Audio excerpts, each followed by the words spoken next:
Welcome back to the debate. Joining me on the show today, Clinton Morrison and Plymouth Argyle manager Ryan Lowe. Guys, let's turn our attention to Man United. We can see the man in the wall there that a lot of Man United fans are singing the praises of, Bruno Fernandes, unbeaten in 10 games off the back of a 2-0 win against their rivals Man City. A lot of reasons for Man United fans to be positive, Clinton. Oh, definitely. He's a hell of a player. I know they were to-ing and fro-ing, could they sign him or not, and haggling over the price tag, but he's been sensational. He's gone in there and made a big difference. He's galvanised the place. You can see other players now are stepping up to the mark. And he's a player. The ball, the disguised pass that he plays for Martial, you have to be on the same wavelength. And it's a brilliant free kick, obviously, against Man City. I think they'll get into the Champions League. I think they're serious challenges at the moment. Obviously, if the fifth spot becomes available, I think they're definitely. But they are challenging Chelsea. Chelsea have come into good form at the moment. But I think Bruno Fernandes has gone in there and made a big difference. Where does Pogba get in that team now? Yeah, it's difficult. It is, but it is difficult. But there is rumours that he maybe wants to stay and sign a contract. Yeah. But if Paul Pogba's flying, surely he can play. Yeah, listen, he is a good player when he's flying. He ain't done not much yet. Yeah. I think a lot of credit has to go to Solskjaer, the manager. Listen, even though I'm a big red and he's Man United, but there's too many calls for sacking the managers nowadays. Yeah. How do you feel about that as a current manager? I don't like it. That managers are critiqued so early on that this is almost proof that United have given Solskjaer the time. They have turned a corner, haven't they? Unbeaten in 10 games. How can you just keep sacking managers after 6 or 12 months? It's just not right. I think any young up-and-coming manager coming in now and aspirations of getting to the Premier League, yeah, okay, you become millionaire and whatever else with the Premier League price tag that comes with it and the wages, but in terms of, do you really want to get the Premier League? Because you might only have 6 months there, you might have 3 months, you might have 12 months max. So fair play to Man United and the hierarchy for sticking with him, giving him money to go and buy Fernandes, which for us is well, for them is massive. Yeah. He's a fantastic player, but I think all the stuff about getting rid of managers after 6 to 8 months, it needs to go because they can't just keep sacking managers. So fair play to Ole Gunnar Solskjaer. Special mention as well, Garlo. A lot of people doubted when he came in there. Yeah. He's been really good. The small game time that he has had, he's made a difference. He scored goals. He leads the line. He comes on against Man City, leads the line, holds the balls up. Yeah, does well. That's what you want your centre forwards to do. So I think he's been a really good signing. Lowe is right. You have to give huge credit to Ole Gunnar Solskjaer. He's done well. A lot of people were calling for him.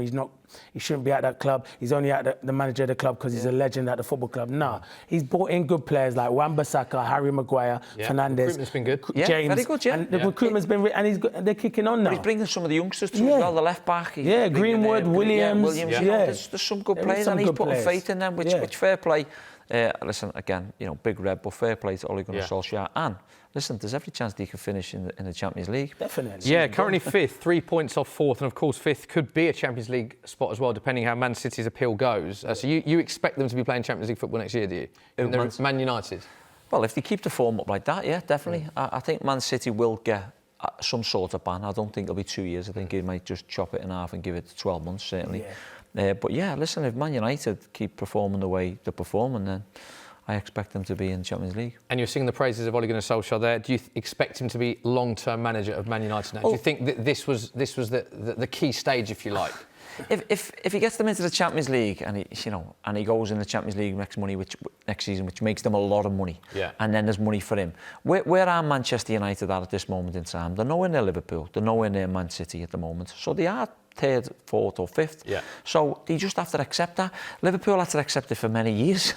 Man United have had to accept it with City for many years. So it's just football. It's transitions. It's the way it is. Cycles, so the cycles. And if that means Ole Gunnar Solskjaer is there for 2 to 3 years, you can't just give the man a 2 or 3 year contract and expect him to work miracles within 12 months. So I fully expect him to be there for the future, yeah, certainly. And I think it'll get them into the Champions League because I think the fifth spot will become available. I think Sheffield United and Wolves are still doing ever so well. Credit to the two teams. To them as well. They've been brilliant. Wilder and Nuno have been excellent. Yeah, in particular Sheffield United, a brilliant job. But I do believe, and they're still in the FA Cup, and they've got a chance of winning the Europa League. They've got Norwich, I think, in the next round of the FA Cup. Man United at Norwich. Norwich are probably concentrating on trying to stay in the Premier League. So they've got a great chance. And as Lowe was saying, credit to Ole.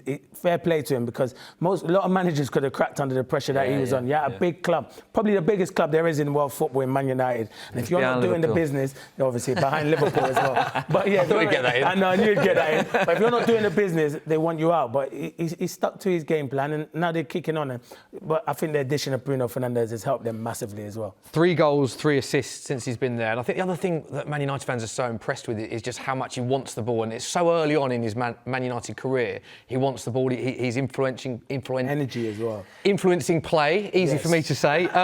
Can one player, if you had it in your career, one player can make that much of a difference to such a huge football club? Do you think he has completely rejuvenated the Well, let's be honest, I've never played for a big, huge football club like Man United or Liverpool. But what I will say... Or Liverpool, I like the way you got it. But what I will say is, when I was at Birmingham, we had a player come in, Christophe Dugarry, and he galvanised French World Cup winner. He was at AC Milan. He came in and galvanised the whole place. I looked at him and said, wow, this guy's one hell of a player. And he came in and laid down the foundation. I just look up and learn at him. I think you can, because he comes in, he wants the ball, he's demanding, his standards are very high, and he's going, give me a... Come on, I'll show you what I can do. He's got Martial and he's gone, right, I'm going to get you an assist. And he's gone, how? You just stand on the end of that wall, I'm going to dink it over the top like he did. Yeah, the keepers are full for it. But it's just being on the same wavelength as certain players, and he has probably galvanised their season. Man United play Spurs, of course, Super Sunday. We will chat about Spurs in depth in our next part. But is this looking at where both clubs were this time last season compared to now, obviously Spurs with the injuries, which we will touch upon later on the show, is this a game that Man United will look at and be disappointed if they don't get all 3 points, given the situation of both teams?